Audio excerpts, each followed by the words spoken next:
Now sa atong kinabuhi daghan tag mga opportunities siguro nga na dawat opportunities sa atong business, isa ka work, promotion, opportunities imong career.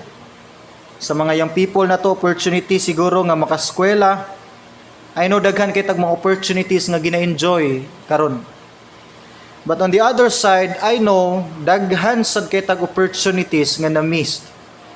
Wa na to ni na kuha, wa na to na take ang advantage sa tungod siguro sa mga di malikayan or mga tinuyo gyud nga mga rason. Gidefine ang opportunity, unang definition akong nakuha, it is a set of circumstances that makes it possible to do something. So it is a set of circumstances, mga panghitabo sa imong kinabuhi. You know, ang opportunity mahitabo ni sa mga circumstances sa atong kinabuhi. Daghang opportunities na uban, daily ang opportunities, na uban weekly, monthly, pero na opportunity nga kaisa lang gid moagi sa imong life. Ug mo di gyud dapat nimo ma-miss. Another definition, it is a chance for employment or promotion. Usually sa secular world, ang opportunity nani sa mga aspects sa promotion, trabaho, business opportunity, pagpalambo nimo. Pero ang pinakaganahan ako nga definition sa opportunity, ingon dinhi, it is a perfect chance. Perfect nga tsansa. So ang opportunity, mahitabo ni sa mga nagkalinlaing panghitabo sa atong kinabuhi, circumstance. Isa ni ka chance nga gi-offer sa Dios o isa ni ka perfect nga chance. Now, kung ang opportunity mahitabo di ay pinagi sa mga situations, bisan sa mga problema nato o mga kalisdanan, dunay opportunity nga gi-offer ang Dios diha. Ang problema lang, unsaon nato pag-identify sa opportunity nga gi-offer sa Dios. Tungod kay dapat pud nato i-consider ang false opportunity. Yes, na ay false opportunity o gikan ni sa atong kaaway. Mura nig hulagway pud sa usa ka promotion, mura nig blessing, mura nig benefit sa imong life, pero ang ending ani isa ni ka-trap sa imong kinabuhi. Muna gingon sa Proverbs 14 verse 12. Ingon dinhi ang writer, there is a way which seemeth right or seems right unto a man, nga ay dalan, na offer, nga mura sag nindot tan-awon sa atong mga mata. But the end thereof are the ways of death. Ang katapusan ani, destruction, kadautan. Mo ni siya false opportunity, nga once mo focus nang ta sa atong pananaw, literally, daghan gyud chance gyud nga matrap gyud ta. Manang gitawag tag children of God by faith. Ingon ni Paul, by faith ang atong paghimog decision, dili by sight. Kay kung by sight ang atong pagbase sa decision making, dali kay ta mailad. Dili tanang promotion gikan sa Dios. Dili tanang tag-as nga salary nga trabaho, tag-as nga income, opportunity nga gikan sa Dios. Although ang Dios mo provide diyan na, pero dili tanang business opportunity gikan sa Dios. Dili tanang teachings good sa imong soul, dili tanang friends maayo sa atong testimony. So dili tanang promotion, dili tanang nindot tanawon sa mata, opportunity nga giabli sa Dios. Dapat mahimutang careful. Unsa man di ay ang pag-identify sa offer sa Dios. Unsaon na to pagkahibalo nga kini sang opportunity gikan sa Dios, kay basin isa ni ka false nga opportunity. Number 1, importante ni siya, labi na sa mga nagahimog desisyon, mga major decisions. Number 1, the door that God opens will never contradict His word. Ang opportunity nga giabli sa Dios nimo, dili nimo supak kung unsay giingon niya sa iyang mga pulong. Dili siya mohatag og opportunity nimo nga mooray muguba sa biblical principle. For example, ingon ang Bible, ayaw kaibog sa yutanong mga butang. Ayaw kaibog sa worldly things. Ayaw pag kinabuhi nga yutanon or puno na sa kaibog sa butang sa kalibutan.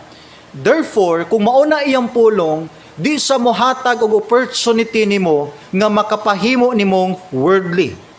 Di sa mohatag og opportunity nimo nga mahimo na kang attached na kay sa kalibutan nga di nakaganahan pa sa butang na sa Dios.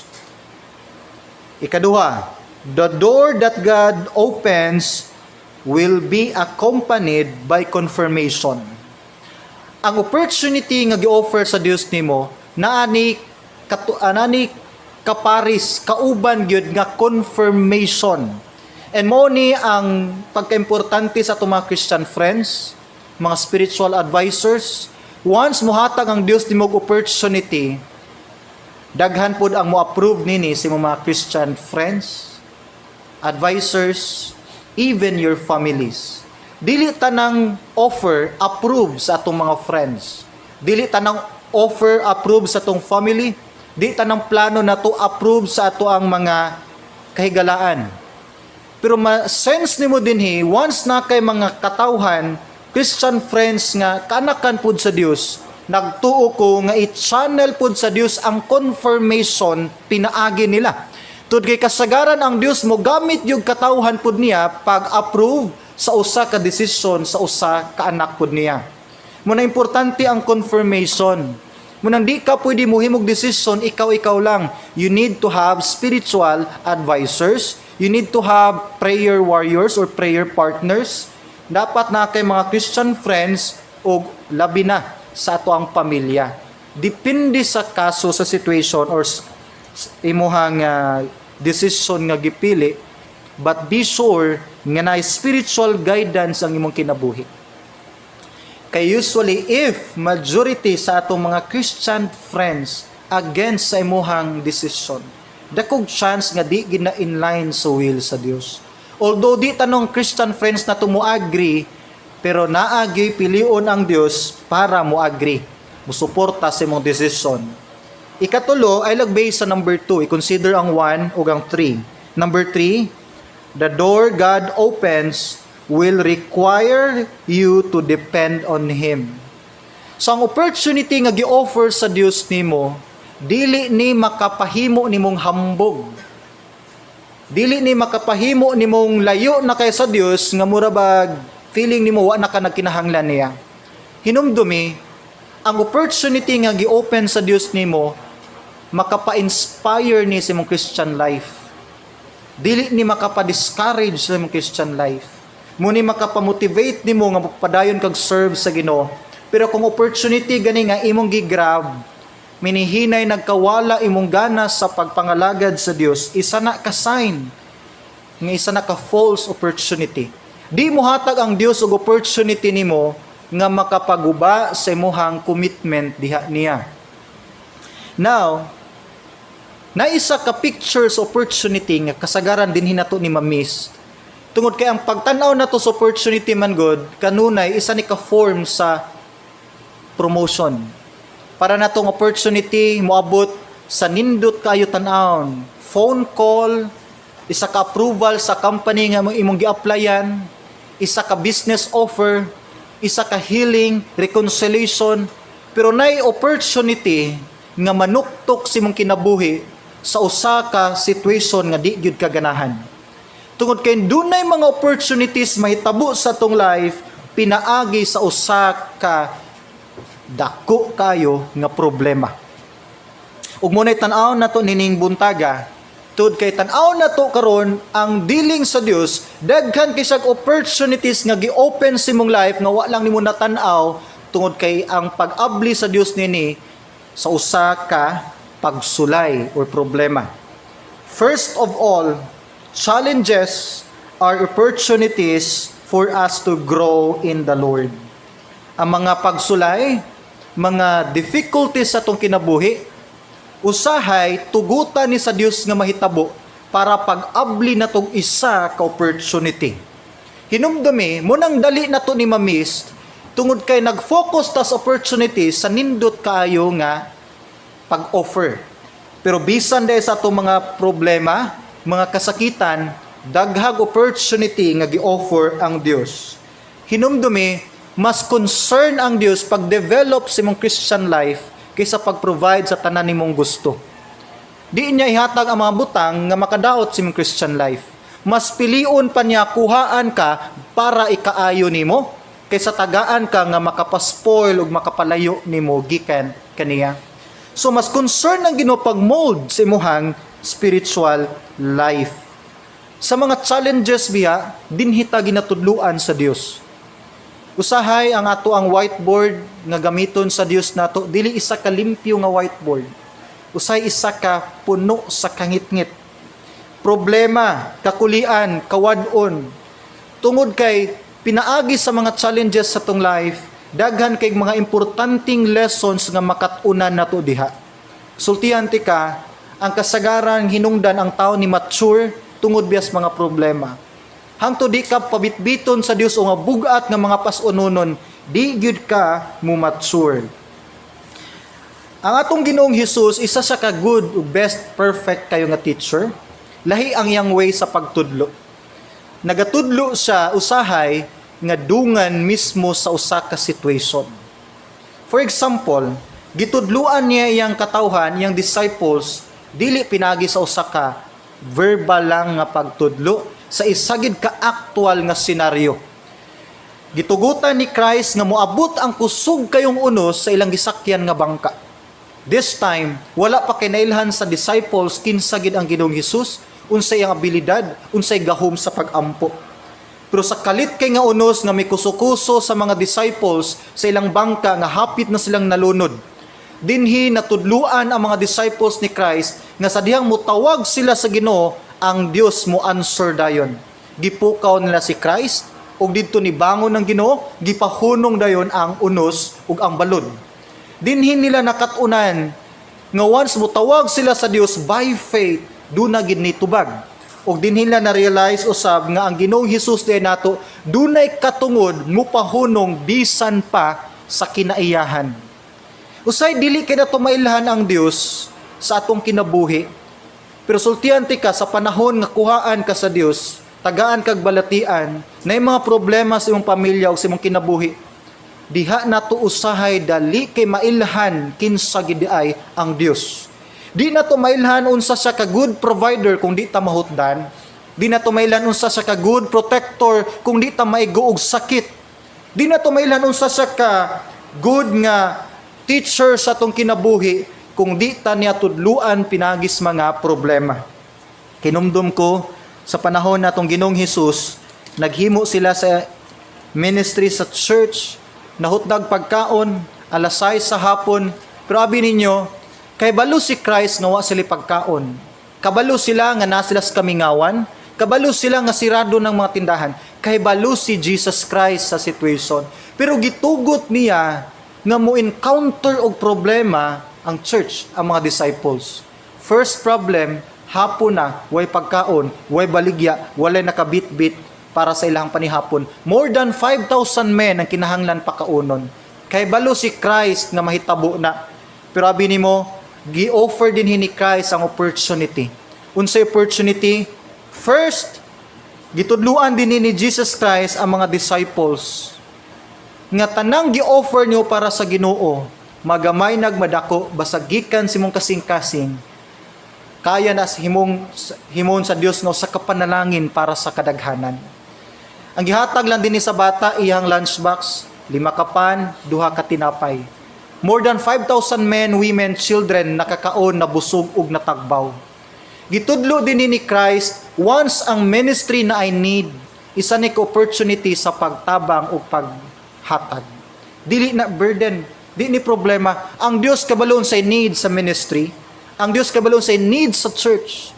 Pero once iyan ang ihatag nga problem, iyan ang gi-offer sa tanan nga isa na opportunity kung naabay mutabang sa buluhaton. And makita po nato dinhi nga wala gi imposible sa Dios. Hinumdum ko kang Shadrach, Meshach ug Abednego sa Old Testament. Isa kadako kayong challenge sa ilang life isip mga batan-on nga mga magtotoo sa Dios. Tungod kay wa sila ni simba sa rebulto nga gihimo ni King Nebuchadnezzar, gisilutan sila. Ang silot, isugba sila nagdilaab nga kalayo, ang gidescribe sa Bible nga 7 times ang kainiton nining hudnuhan sa original o natural lang. Ingon kay ang Bible nga bisan gani ang tao nga nag-itsara sa sugnod, nasunog og kaapil sa kainit niini. Shadrach, Meshach ug Abednego. Kung ikaw na silang situation, unsa imong ma-feel? Isa ni kadako kay nga hagit sa ilang pagtuo ug pagsalig sa Dios. Sa dang gisud na sila didto sa hudnuhan, nakita ni King Nebuchadnezzar ug sa iyang mga staff. Tulo silang gibutang didto. Pero natingala sila kay nahimong 4 ka tawo ang nasulod sa hudnuhan.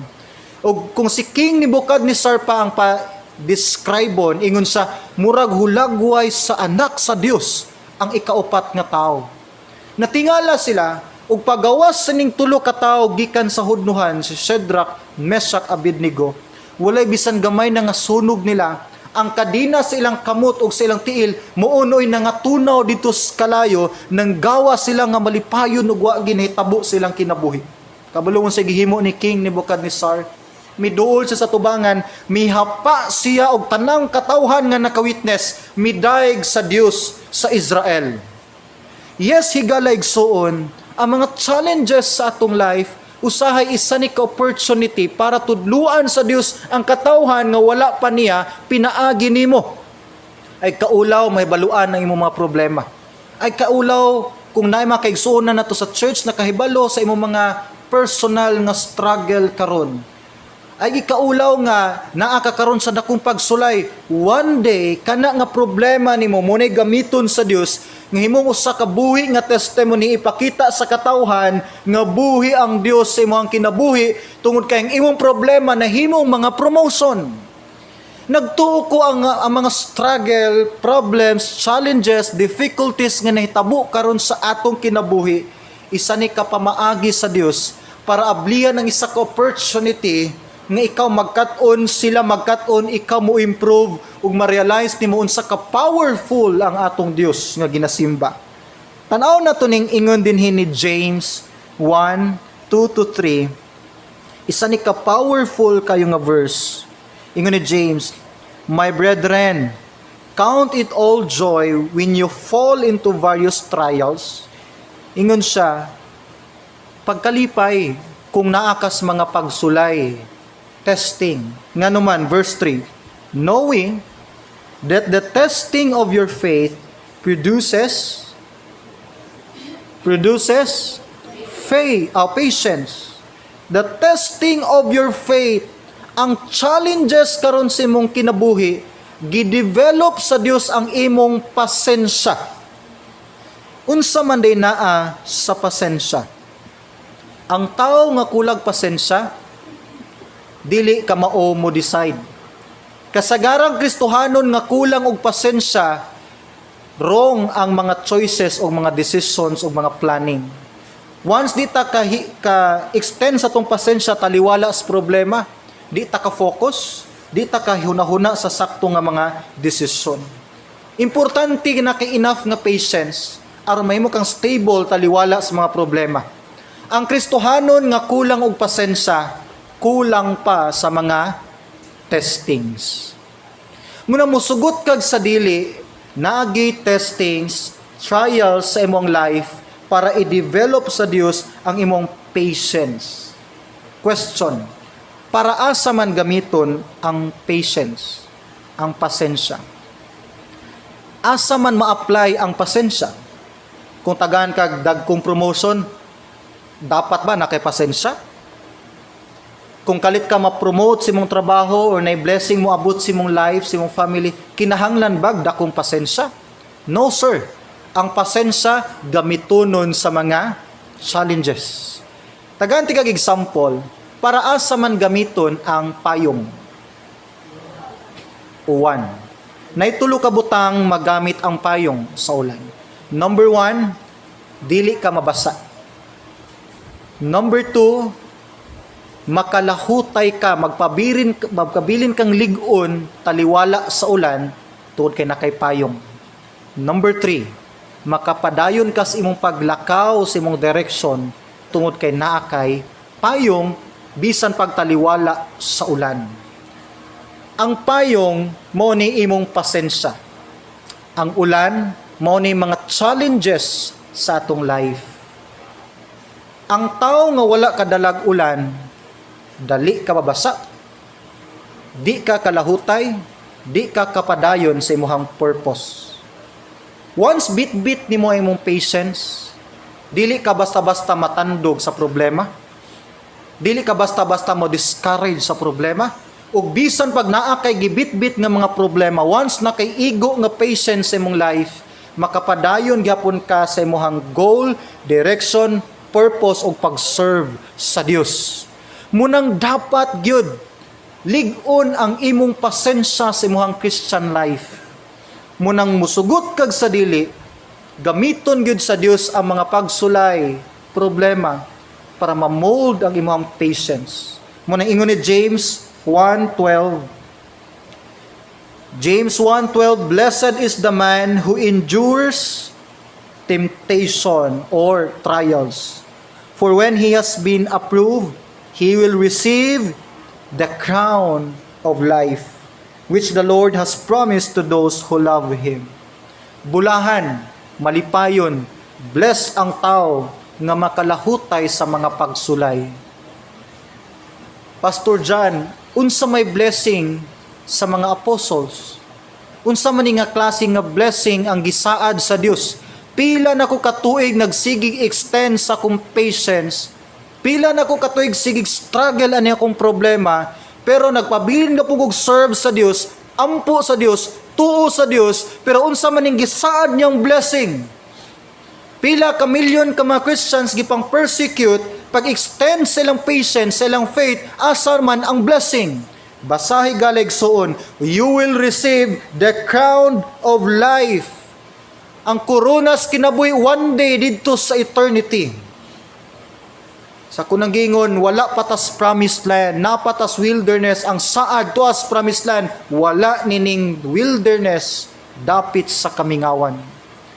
Munang bisan tuo, daghan sa mga Christians, gipang persecute, gipang patay sa Middle East, sa mga close countries, mga missionaries, Christians, gipang sunugag balay, churches, gipang sunog, gipang lumpag, mga missionaries, gipang punggutag, liog, even ang mga apostles, gipang persecute.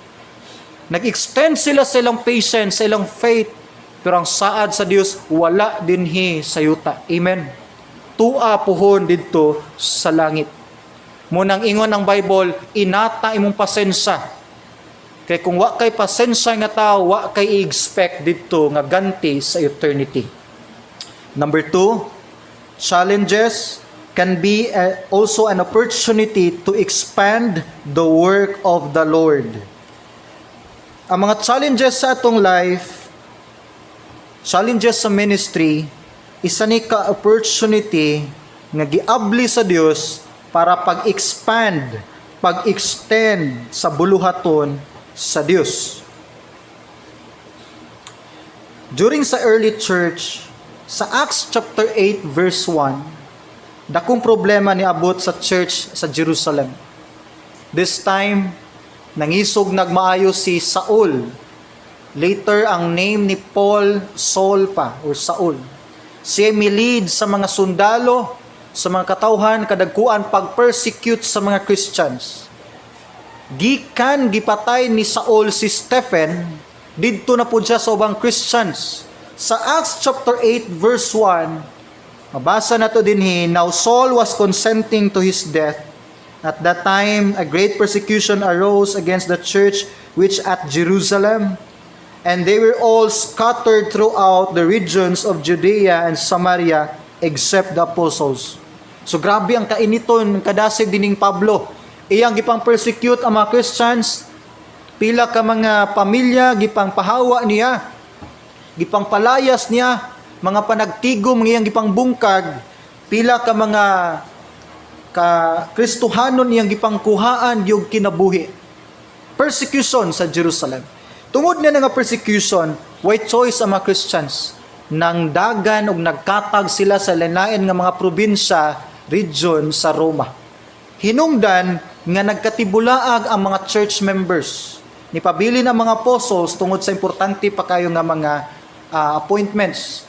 Pero abi nimo, kung basaw niyo ang Book of Acts, mura sag problema tan-aon. Pero in the long run, sa unahan, makita nato nga tungod sa pagkatag sa mga church members, dali mi-expand ang buluhaton sa Dios. Dali kay na-share ang gospel sa laing dapit sa Judea, sa Samaria, sa uban mang part hangtod ni katag nga tos tibok dapit sa kalibutan. Kay bisan tuog naay usa ka persecution nga nahitabo sa church, pero giablihan gapon sa Dios og opportunity nga mas mulapad pa ang iyahang buluhaton.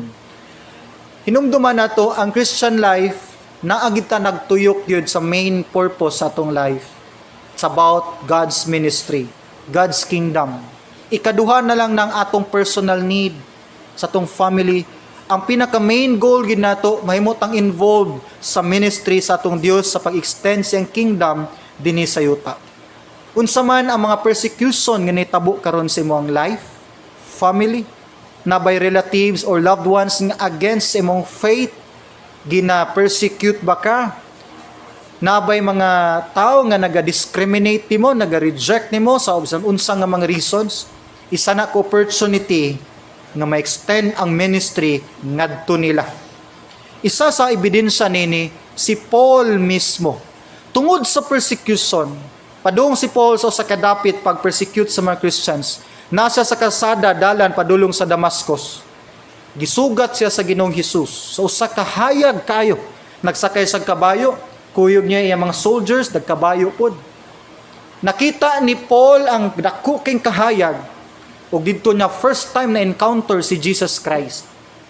Ingon si Christ, nganong gilutos ko nimo Pablo? Ug didto na curious si Pablo kinsa gid ning Kristo.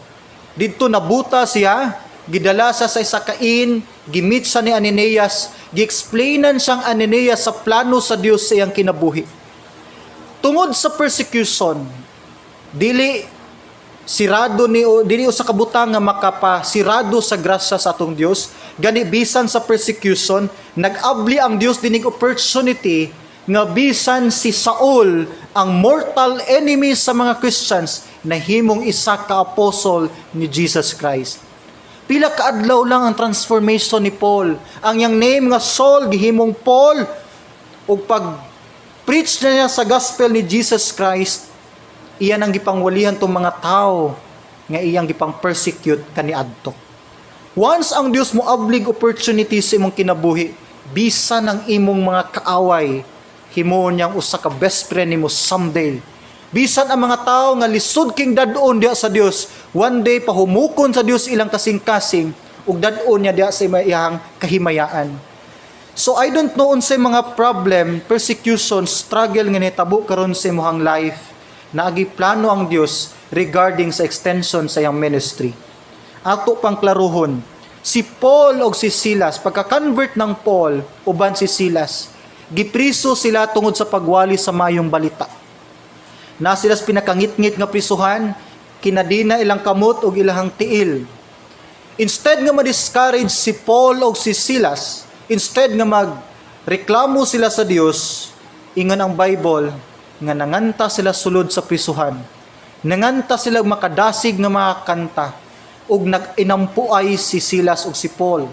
Hinungdan nga milinog lag kalit, nga abli ang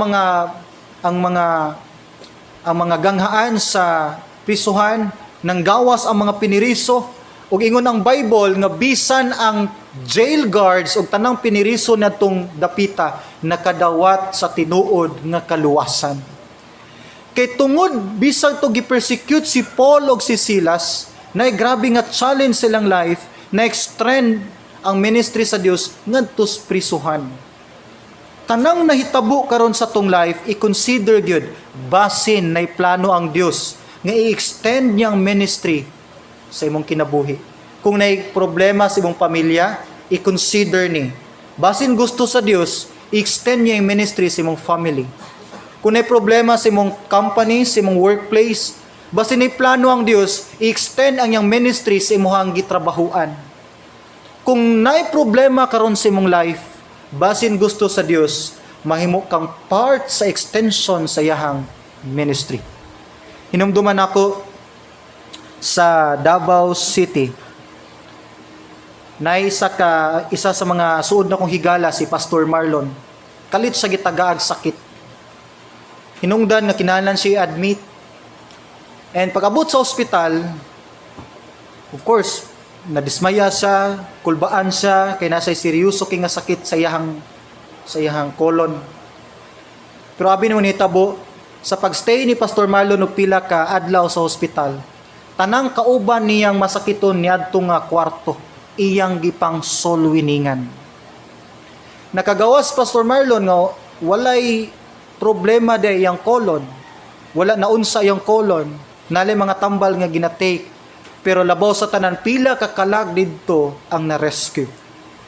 One day sa Davao, nakoy trangkaso, Domingo or Biyernes sa gabi. Nakoy trangkaso and init kayong paminaw na sakit kayong lawas. Nakakita ko isa ka blind massage nga clinic. So ni hapit mi didto, nagpamasahe ko, ang nagmasahista dito tanan puro mga buta. Kurtina lang mga division. Ang maong sakit na nga gihatag sa Dios tako, iyang gitugot para moabot ko nitong dapita.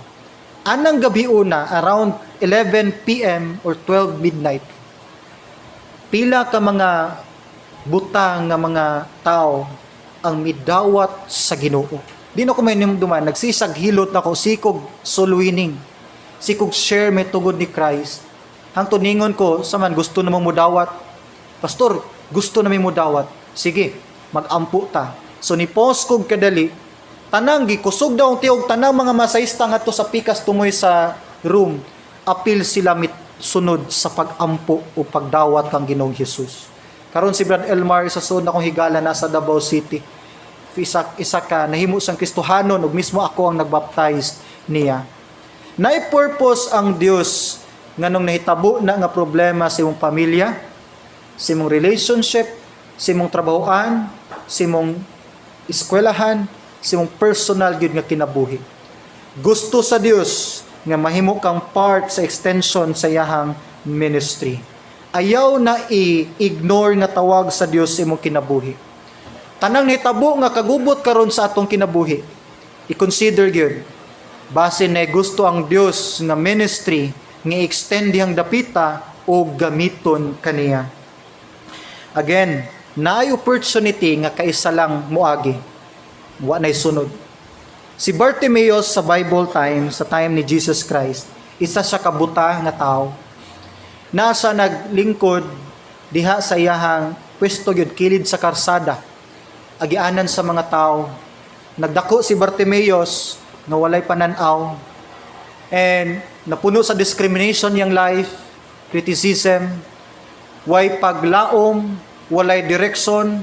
Naghulat lang in taon siya kung sa ihatag sa tao niya, naghulat na lang siya kanusa sa makabsan sa kinabuhi. Usahay biya in ani atong life, why direksyon. Nagasimba ta pero walay plano, walay goal, walay direksyon, daghang questions atong life.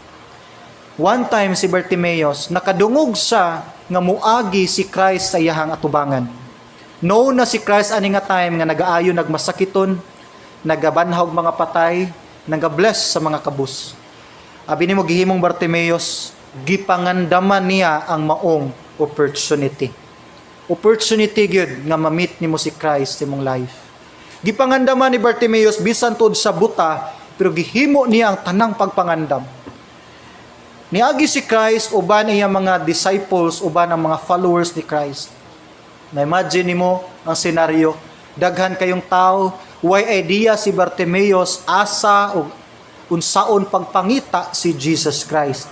Ingon ang Bible sa Mark chapter 10, misagit si Bartimaeus sa verse 47, ato na lang basahon, Mark chapter 10, 47 to 52. And when he heard that it was Jesus of Nazareth, he began to cry out and say, Jesus, Son of David, have mercy on me. Next, then many warned him to be quiet, but he cried out all the more, Son of David, have mercy on me. So Jesus stood still and commanded him to be called. Then they called the blind man, saying to him, "Be of good cheer, rise, he is calling you." Next, and throwing aside his garment, he rose and came to Jesus. Verse 51. So Jesus answered and said to him, "What do you want me to do to you?" Pag dungog ni Bartimaeus nga miagi si Christ, para ni Bartimaeus, mo ni last opportunity sa iyang kinabuhi. Misagit siya, di man sa kita sa crowd, misagit sa anak ni David, kaluhiin taon ako. Ug ingon ng mga tao paghilom, daghan pag inibabag niya, daghan pag nibirer niya, di sa pagtuon sa crowd. Pero nisagit sa bayo, Ginoo, anak ni David, kaluhiin taon ako. Nadungog ni Christ ang paghilak ug ang pagsabaw nining maong uyamot ug buta nga tao si Bartimaeus. Kabalo ka, mihunong si Jesus Christ. Milingi si Christ sa iyang likod. Ug ingon si Christ, dad-a siya dinhi. Gikuha siya sa mga disciples ni Christ, ni atubang sa ni Christ. Kabalo ka, unsay question ni Christ kang Bartimaeus? Ingon si Christ, unsay gusto nimo, buhaton ako nimo. I know, kana nga klase nga question, muna question nga dugay na nimong gipangita sa Dios. Muna'y tubag sa dugay na kaniyong paghilak sa mga pag-ampo.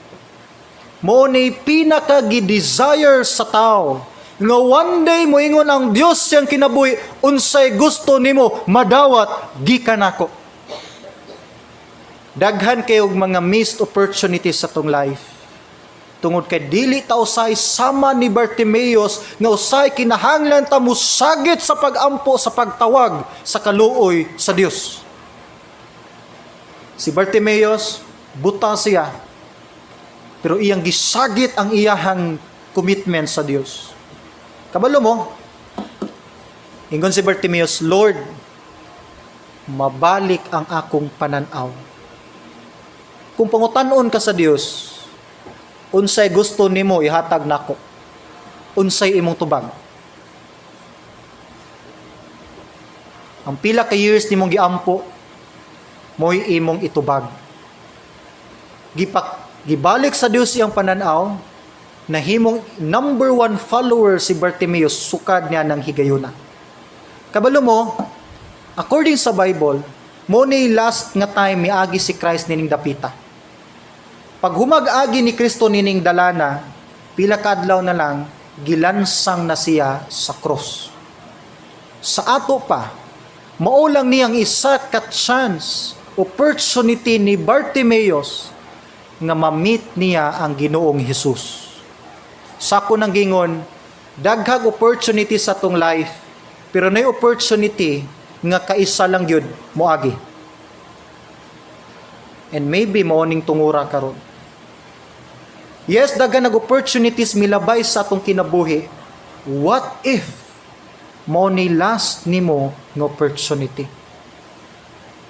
Kung si Bartimaeus na miss niya ning opportunity, wa nagi chance pa sa iyahang kinabuhi. Higalay son, wa ko kahibawon say struggle nimo karon sa imong life. Wa ko kabaloon sa kabugat ng imong pagbati. Wa ko kahibaw na nabaka sa tumoy gyud sa imong pisi nga gikuptan. Wa ko masayod kung unsa ka dugay na nga problema nimo ginabitbit. Isa lang kabutang akong nahibaluan, dunay opportunity nga gipaapil ang Dios diha. Isa na kadakong hagit tawag sa imuhang desisyon. So maybe mo niyang last nimong opportunity karon sama ni Bartimaeus, na kinahanglan kag tinud-anay nga pagtugyan si mong kinabuhi diha sa Ginoo. Ayaw sibog sa pagpangalagan. Kung ang problema nimo sa pamilya, mas nagpakabana ang Dios nila kaysa nimo. Kung problema nimo sa finansal, mas nagpakabana siya sa imong need kaysa imong mga pagduha-duha. Kung ang problema nimo para sa imong future, giandam ng daan sa Dios ang imong ugma, wala pa ka nangayo. tanan gi-provide tanan sa Dios. Natayog lang ka sa imuhang pagduha-duha. Ang part lang nimo karon sama ni Bartimeus ang pagtugyan sa imong kinabuhi. Sama ni Shadrach, Meshach, Abednego ang pag-obey sa Dios taliwala sa kahadlok tud kay ilang gisalig sa Dios ang tanan. Sama sa bata nga pagtugyan niya sa iyang 5 kapan ug 2 lang ka isda. Sama sa mga Bible characters nga wa nagibisan gamay silang kinabuhi pang ikapanghambog. Ang only hope, ang only thing nga mahimo nimo karon sa Dios ang pagtugyan sa imuhang guba nga kinabuhi. Ayaw tugyan sa Dios kung naghuna-huna ka nga usa ka tawo nga naay makuha ang Dios nimo. Dali ang pagduol ni Bartimeus sa Dios tungod kay usa siya ka makililimos. Lisod iduol sa Dios kung nagtuo ka nga daghan pa kag bahandi, nga daghan pa kag kusog, hangtod nga dili nimo ma-realize nga sama ta ni Bartimeus, beggar, nagabeg, nagahangyo ta sa grasya sa Dios. Usa ta ka makililimos siyang atubangan, hangtod dili nimo na ma-realize, di gyud niyo mahatag ang imong kinatibuk-an diha kaniya. Muna daghang na miss nga opportunities, kay ang full opportunity sa Dios once fully imong itugyan imong kinabuhi diha kaniya. Let's close our eyes and bow down our heads. Danlog kayong kalibutan. Nindot kayo ang kalibutan. Daghang mga butang nga muilog sa atong atensyon sa kalibutan. Usahay pod, sakit kayo ang consequence nining tanan. Daghan nato ang nagsuffer tungod sa atong makapakyasan. Dili mao nga offer sa worldly things. Dili patas makigdula si Satan. Kuhaon niya ang kaibog sa iyong mata, kaibog sa imong unod, pero isa ni katrap sa unahan. Daghan king pagbangutan, kasakit nga atong nagian karon. Pero isa ka challenge nining buntaga, ayaw sibog sa imong pagpangalagad sa Dios. Ayaw sibog sa imong pag-follow sa cross ni Jesus Christ. Ayaw atras sa imong mga commitment nga imo nang nabuhian diha sa Dios. Ang opportunity nga gi-offer sa Dios nimo karon walay lain ang pagtugyan ng Dios sa imong kinabuhi. Ang pagtugyan sa kinabuhi mo ni pag-allow nimo nga ang Dios na mulihok sa tanang problema nimo ug paghatag nagkalinaw sa imong hunahuna. Busa itugyan ang tanan karon sa Ginoo, problema sa pamilya, financial, health, sa imong career, sa imong kabataan, relationships, sa imong emotion, sa imong future, asa ka dapit nagproblema, itugyan karon tanan sa Dios.